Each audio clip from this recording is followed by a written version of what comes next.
welcome to July's QCC webinar. I hope you've enjoyed the last few short conversations over the last 2 months. So we looked at coaching, legacy and our brand with that. We looked at candor and challenging conversations. So that leads us nicely into the next juicy topic for this month, which includes us looking at unconscious bias. So it fits under the theme, but it's really about the view of our mind, our unconscious, and how that shows up in our coaching. So let me explain what that can look like. We spend a lot of time developing and practicing our skills as coaches. We work together, you and I and the rest of PSG and QCC. We come together once a month, we go online, we work with clients, and ultimately we're trying to develop our ability to ask powerful questions. Really important, one of the key skills as coaches. But the challenge when we are coaching coaches, mentoring coaches, supervising coaches, that shows up time and time again, is the narrow focus that our clients get from us as coaches if we are biased in the topic they're working in. So let me throw a couple of topics out at you and see how you feel about them. So would you prefer to choose a client that's working on money as an agenda, on meaning, on spirituality, on relationships, on mental health? Which of those are kind of, yeah, I'd like to work on those, and which of those are, no, I don't really want to work on those? So whether we like it or not, our starting point as a human is from owning some bias towards other humans. And it doesn't matter how skilled you are. I'm a master coach, I've been doing it for nearly 15 years. I'm also a parent and I have lots of other roles, and ultimately, to your surprise, I'm also human, and in that space that means that I have biases, and I work really hard at ensuring they don't show up in my coaching role. But unconscious bias tells us that no matter what role we're in, the chances are they exist, and where you see them and hear them in coaching is through your powerful questions.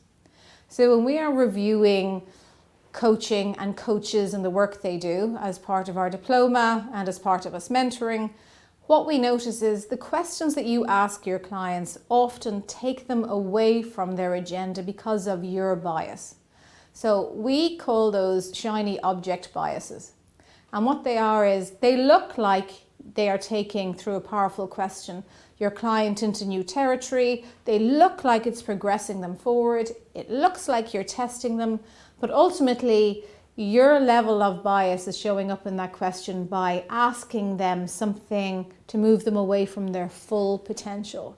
So let's say spirituality is the one that you chose. How do I know not many of you chose that one? Because we have a bias around that topic. We already have a bias around that heading.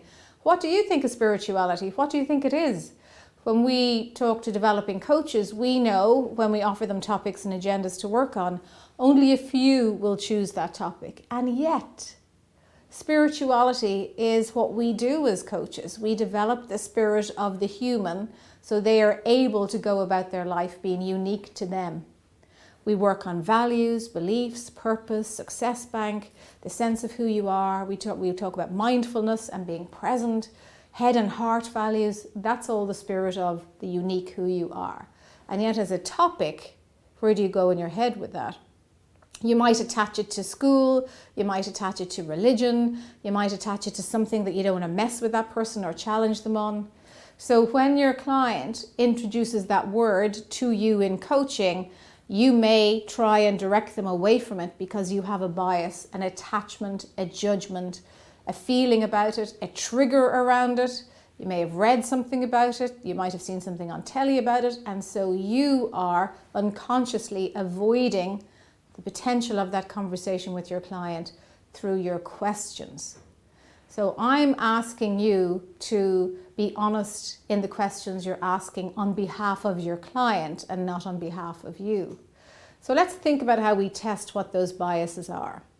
Often they are directed and directing your client towards a new conversation, towards a new topic, towards a new, well, do you know what we should talk about now? I was very interested in what you said earlier. Yes, you want to talk about spirituality and who you are, but let's look at your performance first. Let's look for the evidence of what's working. You might ask them to tell me about a time when, and we've now moved away from the now. Biases can show up in career coaching, often they can show up in terms of, are you sure that's what you want to do? Have you noticed there was a really good job going in such and such a place? So we suggest that they move towards or away from their genuine topic because we have a bias around it.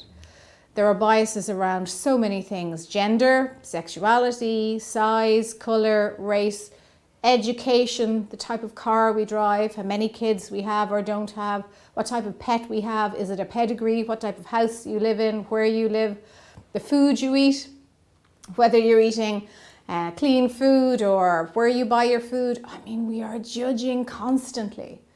And in our role as coach, we want to respect the fact that we judge outside that role and have very clear boundaries about how those biases show up. Now that really takes for self-challenge and self-management and the self-talk you have that supports your coaching questions to be held with integrity towards your client and not towards your bias. So what happens when a bias shows up in coaching? The truth is, it takes a very subtle, natural direction towards your agenda instead of your client's agenda. And it feels like it's a really good intention, but when you pay attention to the energy that serves those questions, you will notice that the energy that's behind a bias question comes from you and loops back into you. You will get a sense of satisfaction from, yeah, I'm satisfied I'm taking them in the right direction, which is different to, I'm satisfied they're going in the right direction. And this is a really deep signaling within us that we have to get used to, and we have to test, and we have to practice, and we have to skill up on, and we have to build a muscle for. So not just what we're saying and how we're saying it and the power of the question, where is the energy coming from and going to that supports that powerful question? If it's coming from you and back into you, there's a good chance that there's a bias sitting behind that. If it's coming from you and going to your client, there's a good chance you are objectively listening and serving your client in their agenda, and the bias won't be there. So a really good thing to do to test this and practice it is to record some of your own coaching sessions. Record client sessions. Half an hour is plenty. So work with a client you have, obviously get their permission. You've done this as part of the course, so maybe you have one already that you can review, and listen in for how you're asking those questions. Listen into the lead that those questions are using to take your client forward. Are they subtly your agenda? Are they agreeing with you and your lifestyle? Are they serving the principles and values that you have, or are they serving your client? Because humans are coaches, humans have judgments, but in the coach role, we have to really learn to have clear boundaries around those biases, or those powerful questions on paper will serve you more than they serve your client. So we are going to be practicing these questions and looking at the energy in our live event. We're going to be talking about it in our online broadcast. But again, if you want to build this outside what we're doing on QCC, I strongly suggest that you record a session, you listen to it first, and then why not get one of your buddy coaches to also listen and get their objective view as an observer into the questions that you asked and whether they're serving you more than they're serving your client. Another skill that really helps with this is listening. So listen to what you're asking and consider, is that working towards my client's agenda, or is it feeling good in me that it's working towards something new? Always keep your client's agenda at the center of everything you do. And then the bias will show up less and less and less. Get feedback, stay in QCC live events, stay in practicing so you get someone to observe you, observe yourself, and get another person to observe you, record your coaching. All those things really work with it. But ultimately, listen and breathe and enjoy the client and have them at the heart of the coaching relationship, and the rest will naturally work.